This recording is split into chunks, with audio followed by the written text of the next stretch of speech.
కరువు రహిత రాష్ట్ర నిర్మాణమే తమ లక్ష్యమని, ఇందుకోసం శక్తి వంచన లేకుండా పనిచేస్తానన్నారు సీఎం చంద్రబాబు నాయుడు. 2 ఏళ్లు వర్షాలు లేకపోయినా ఇబ్బందులు లేకుండా భూమిని జలాశయంగా మార్చాలన్నారు. అందుకు నదుల అనుసంధానం ఒక్కటే మార్గమన్నారు. నెల్లూరు జిల్లాలోని సోమశీల జలాశయాన్ని ఆయన పరిశీలించారు.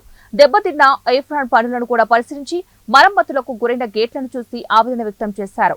సోమశీలకు అత్యవసరంగా చేయవలసిన మరమ్మతుల పనులను గురించి ఇంజనీర్లను అడిగి తెలుసుకుంటున్నారు.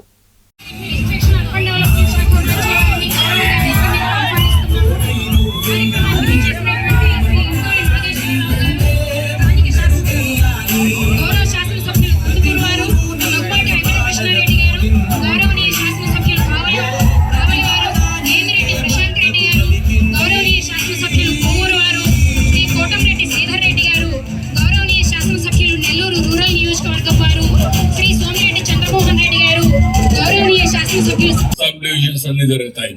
దీనికి 700 కోట్ల రూపాయలు ఖర్చు పెట్టి అది కూడా గెలాక్సీ గ్రానైట్ లాంటి గ్రానైట్ వేస్తున్నాడు. అంటే ఎంత బాధ్యత ఉందో దీన్ని బట్టి మీరు అర్థం చేసుకోవాలి.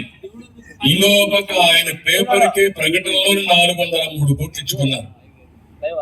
అంటే కనీసం ఆ డబ్బులు ఖర్చు పెట్టుంటే దాంట్లో మాటలు సాగవని మరొకసారి హెచ్చరిస్తున్నా. ఏ కాంట్రాక్టర్ సరే ఇది గుర్తుపెట్టుకోవాలి.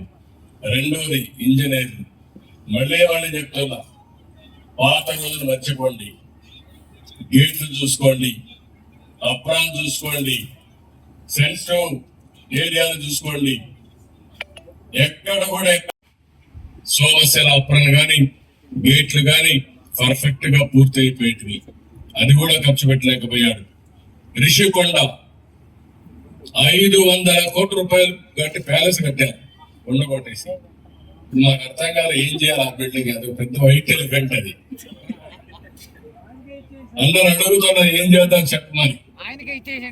అంటే 500 కోట్లు ఖర్చు పెట్టి ఒక కొండ కొట్టేసి సప్త ఋషులు అప్పుడు ఎప్పుడో చేసేవాళ్ళని వాడంతా కూడా యజ్ఞాలు అదే వారికి మెడిటేషన్ చేసే ఇక్కడ ఇలాంటి పనులు చేసే పరిస్థితికి వచ్చారు. నిన్నే మీరు చూశారు తుంగభద్రలో ఒక డ్యామ్ ఒక గేట్ కొట్టకపోయింది. కొట్టకపోతే నా నోటీస్కి వస్తానే మా ఆఫీసర్లు చెప్పా, మంత్రికి చెప్పాను. మన మంత్రులు కర్ణాటకకి వెళ్ళారు. మన దగ్గర కన్నయ్య నాయుడు ఒక ఇంజనీర్ ఉంటే ఆయన పంపించాం.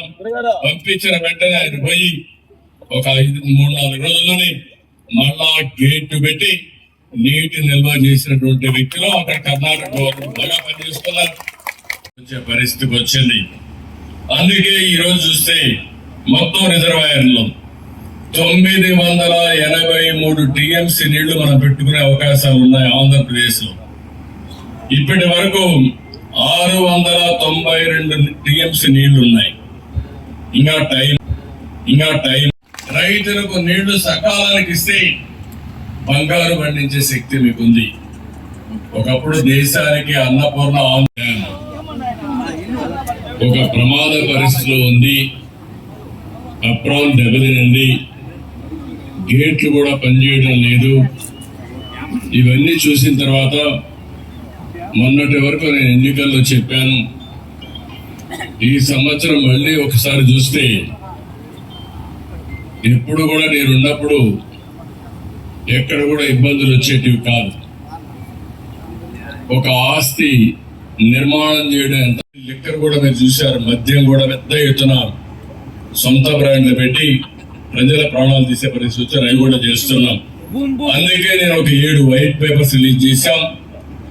బాధలున్నాయని ఇంట్లో పడకుండా మళ్ళా ఇవన్నీ చేయడం కోసం స్వర్ణాంధ్రప్రదేశ్ 2047కి ఏం చేయాలో దానికి కూడా ఆలోచించుకొని ముందుకు పోతున్నాం. అదే సమయంలో ఈ రోజు మీరు చూస్తే విశాఖపట్నం 93 మంది పిల్లలు, ఒక అతను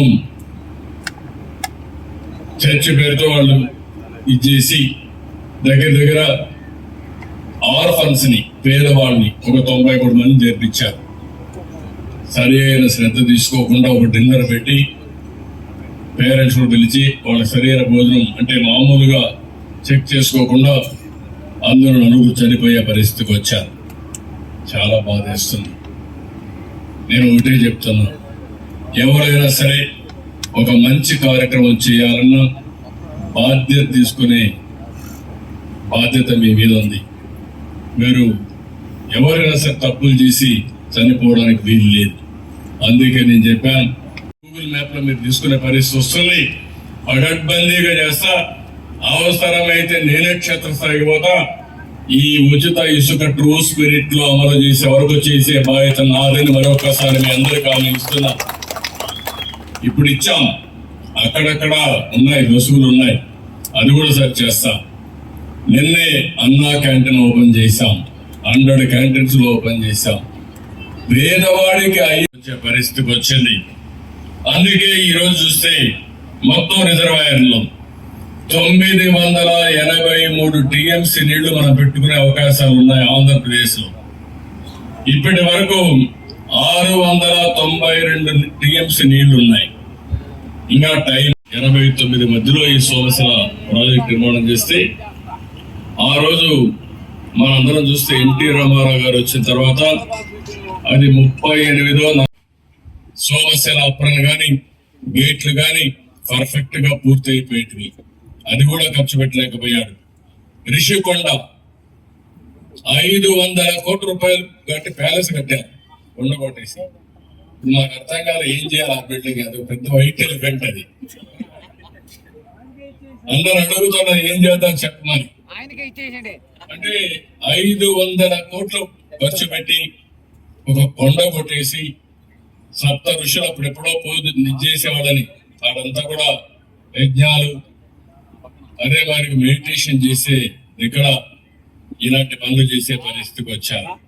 నిన్నే మీరు చూశారు, తుంగభద్రలో ఒక డ్యామ్ ఒక గేట్ కొట్టకపోయింది. కొట్టకపోతే నా నోటీస్కి వస్తానే మా ఆఫీసర్లు చెప్పాను, మంత్రికి చెప్పాను. మన మంత్రులు కర్ణాటకకి వెళ్ళారు. మన దగ్గర కన్నయ్య నాయుడు ఒక ఇంజనీర్ ఉంటే ఆయన పంపించాం. పంపించిన వెంటనే ఆయన పోయి ఒక 3-4 రోజుల్లోనే మళ్ళా గేట్ పెట్టి నీటి నిల్వ చేసినటువంటి వ్యక్తులు అక్కడ కర్ణాటక బాగా పనిచేస్తున్నారు.